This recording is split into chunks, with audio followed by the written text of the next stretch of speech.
हर व्यक्ति के मन में कभी ना कभी ये सवाल जरूर आता है कि जीवन का सबसे बड़ा धन क्या है।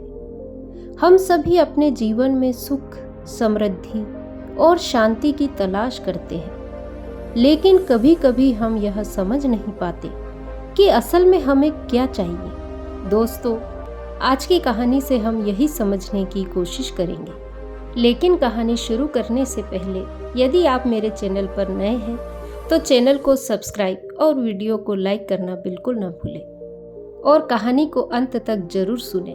तो चलिए कहानी शुरू करते हैं। बहुत समय पहले की बात है। प्राचीन राज्य में राजा उदय सिंह का शासन था। राजा न्यायप्रिय और प्रजा का भला चाहने वाला था, लेकिन उसकी जिंदगी का एक सवाल उसे हमेशा परेशान करता था। जीवन का सबसे बड़ा धन क्या है? राजा ने कई ग्रंथ पढ़े, विद्वानों से चर्चा की, लेकिन उसे कभी भी संतोषजनक उत्तर नहीं मिला।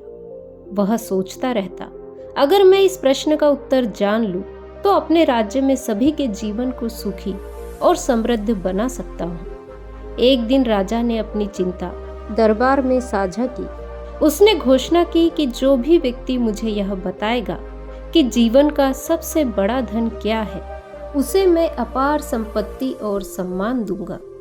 यह सुनकर दरबार में हलचल मच गई। विद्वान, संत और साधु अपने अपने उत्तर देने लगे। एक विद्वान ने कहा, राजन, ज्ञान ही सबसे बड़ा धन है, क्योंकि ज्ञान से ही इंसान सब कुछ हासिल कर सकता है।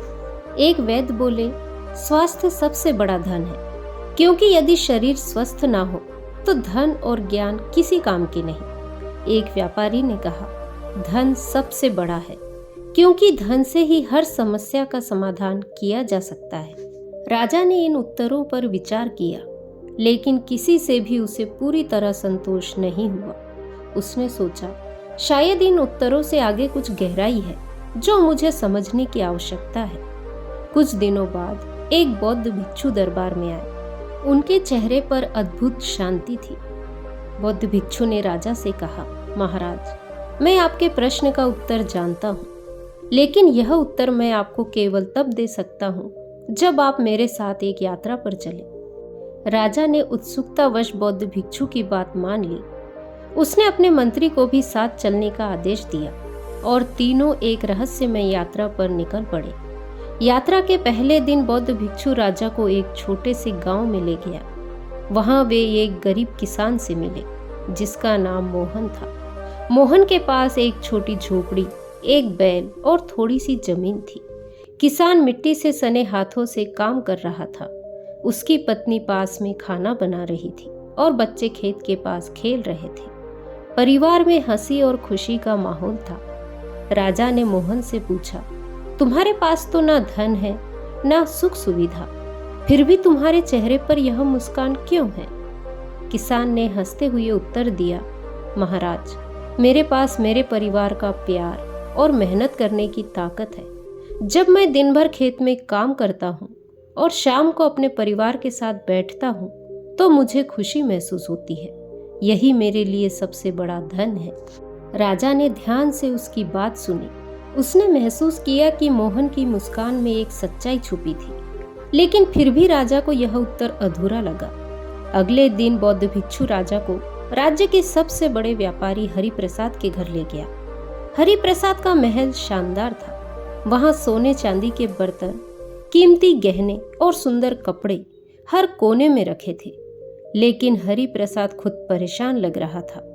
वह अपने नौकरों को आदेश दे रहा था, इस धन की सुरक्षा के लिए और पहरेदार बढ़ा दो, कोई इसे चुरा ना ले। राजा ने उससे पूछा, तुम्हारे पास इतना धन है, फिर भी तुम्हें क्या कमी है? व्यापारी ने थकी हुई आवाज में कहा, महाराज, मेरा सारा समय इसी चिंता में बीतता है कि मेरा धन कहीं चोरी ना हो जाए। मैं रातों को सो नहीं पाता।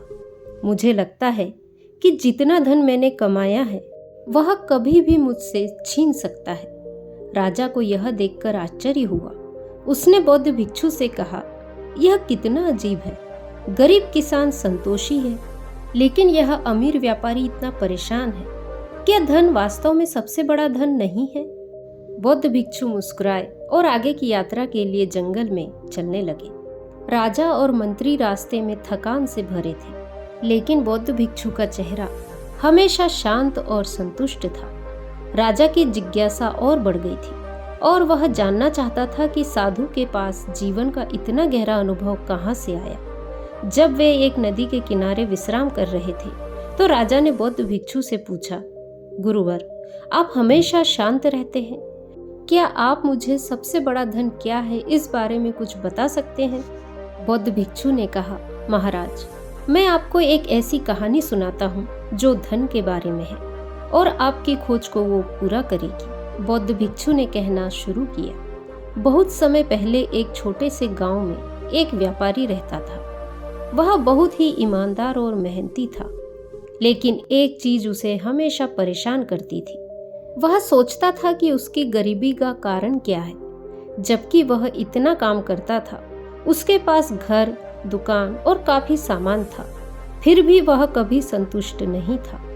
वह हमेशा सोचता था कि अगर उसके पास ज्यादा धन होता तो उसकी जिंदगी बेहतर हो जाती। एक दिन उसने एक बूढ़े साधु से सुना कि धन तो उस व्यक्ति के पास है जो इसे सही तरीके से इस्तेमाल करता है। यह सुनकर उसने सोचा, मैं तो गरीब हूँ, शायद यह साधु मुझे कुछ रास्ता बताएगा। वह उस साधु के पास गया और बोला, महाराज, मुझे धन की आवश्यकता है ताकि मैं अपनी जिंदगी सुधार सकूं। कृपया मुझे कोई उपाय बताएं। साधु ने उसको देखा और कहा, तुम्हारे पास पहले से जो धन है वह काफी है, लेकिन अगर तुम सच में समृद्ध होना चाहते हो तो तुम्हें एक यात्रा पर जाना होगा। तुम्हें 3 स्थानों पर जाना होगा और वहां से कुछ खास चीजें लेकर लौटना होगा। व्यक्ति ने साधु की बातों को सुना और तुरंत यात्रा पर निकल पड़ा। उसका पहला ठिकाना एक समृद्ध गांव था जहां बहुत सारी संपत्ति थी। व्यक्ति ने वहां के लोगों से पूछा कि वे किस तरह से इतने अमीर हुए। गांव वालों ने बताया, हमारे पास अनमोल धरोहर है, हमारा काम, हमारी मेहनत और हमारे रिश्ते। हम विश्वास और प्रेम से काम करते हैं और यही हमारे सबसे बड़े खजाने हैं। व्यक्ति ने यह सुना, लेकिन वह समझ नहीं पाया। उसने फिर सोचा, यह सिर्फ बातें हैं, मुझे तो असली धन चाहिए। दूसरी यात्रा पर वह एक बड़े शहर में गया जहां बहुत सारे व्यापारी और अमीर लोग रहते थे। उसने वहां भी वही सवाल पूछा, क्या राज है आपकी संपत्ति का? व्यापारियों ने जवाब दिया, हमारे पास ढेर सारे पैसे हैं, लेकिन यह हमें कभी शांति नहीं देते। हम हमेशा धन की चिंता करते रहते हैं, उसे बचाने के लिए परेशान रहते हैं। हमारे पास सब कुछ है, फिर भी हमें अंदर से संतोष नहीं मिलता। व्यक्ति ने सोचा, इस धन का क्या फायदा अगर वह शांति नहीं देता। अंत में वह एक दूर दराज गांव में गया जो एक जंगल में बीच स्थित था। यहाँ लोग गरीब थे, लेकिन वे सभी खुश रहते थे। व्यक्ति ने उनसे पूछा, आप लोग इतने खुश क्यों हैं, जबकि आपके पास बहुत कुछ नहीं है? गांव वाले बोले, हमारे पास धन नहीं है, लेकिन हमारे पास प्यार और संतोष है। हम एक दूसरे की मदद करते हैं और जो कुछ भी हमारे पास है उसी में खुश रहते हैं। हम धन को साधन मानते हैं, लेकिन इसे कभी उद्देश्य नहीं मानते। हमारी सबसे बड़ी संपत्ति हमारी शांति और संतोष है। यह सुनकर व्यक्ति का दिल बदल गया। उसने महसूस किया कि जो चीज वह हमेशा खोजता रहता था वह बाहर कहीं नहीं है, बल्कि उसके अंदर ही है, संतोष और शांति। वह व्यक्ति घर लौट आया और साधु से कहा, महाराज, आपने जो कहा वह बिल्कुल सच था। धन से ज्यादा महत्वपूर्ण तो संतोष है। अब मुझे समझ में आ गया है कि असली धन वही है जो हमारे दिल में होता है, ना कि जो हम बाहरी चीजों से हासिल करते हैं। साधु ने व्यक्ति को देखा और कहा, तुमने सही समझा। संतोष वह धन है जो किसी भी परिस्थिति में तुम्हारी आत्मा को संतुष्ट कर सकता है। बौद्ध भिक्षु ने राजा की ओर देखा और कहा, महाराज, उस व्यक्ति की तरह हम भी बाहरी धन की खोज में इतना खो जाते हैं कि हम यह भूल जाते हैं कि संतोष और आंतरिक शांति ही असली संपत्ति है।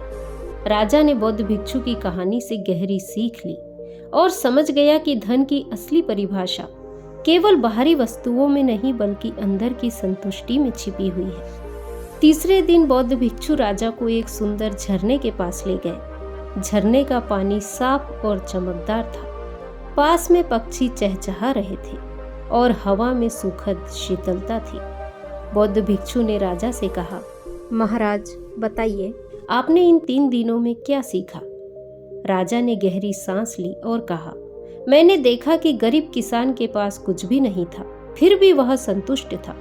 वहीं अमीर व्यापारी के पास सब कुछ था, लेकिन वह बेचैन था। इससे मुझे लगता है कि धन ही सब कुछ नहीं है। बौद्ध भिक्षु ने कहा, बिल्कुल सही। धन, ज्ञान और स्वास्थ्य तब तक अधूरे हैं जब तक मनुष्य के पास संतोष ना हो। संतोष ही जीवन का सबसे बड़ा धन है।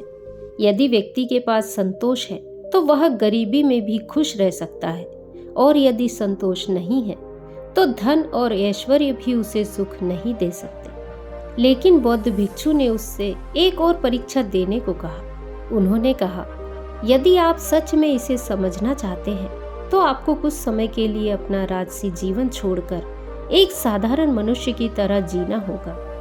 राजा ने इस चुनौती को स्वीकार कर लिया। वह अपनी पहचान छुपाकर एक साधारण किसान की तरह गांव में रहने लगा।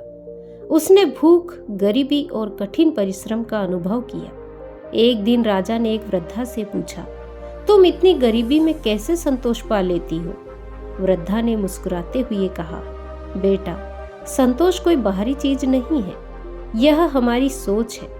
यदि मैं अपनी छोटी छोटी खुशियों को महत्व दूं, तो यही मेरा सबसे बड़ा धन है। राजा ने अपने महल लौटकर अपनी प्रजा को संतोष का महत्व सिखाने का निर्णय किया। उसने गरीबों की मदद की, अमीरों को लोभ छोड़ने की शिक्षा दी और स्वयं भी एक संतोषी जीवन जीने का प्रण लिया। राजा ने हर दरबार में यह संदेश फैलाया, पहला, संतोष ही जीवन का सबसे बड़ा धन है। दूसरा, धन, ज्ञान और स्वास्थ्य तभी मायने रखते हैं जब मन में शांति और संतोष हो। तीसरा, सुख बाहरी चीजों से नहीं बल्कि हमारे भीतर की सोच से आता है। और राजा ने प्रण लिया कि वह हमेशा अपनी प्रजा के लिए एक आदर्श बनकर रहेगा। तो दोस्तों, आज की कहानी यदि आपको पसंद आई हो तो वीडियो को लाइक, शेयर, कमेंट करें और मेरे चैनल को सब्सक्राइब करें। नमो बुद्धाय।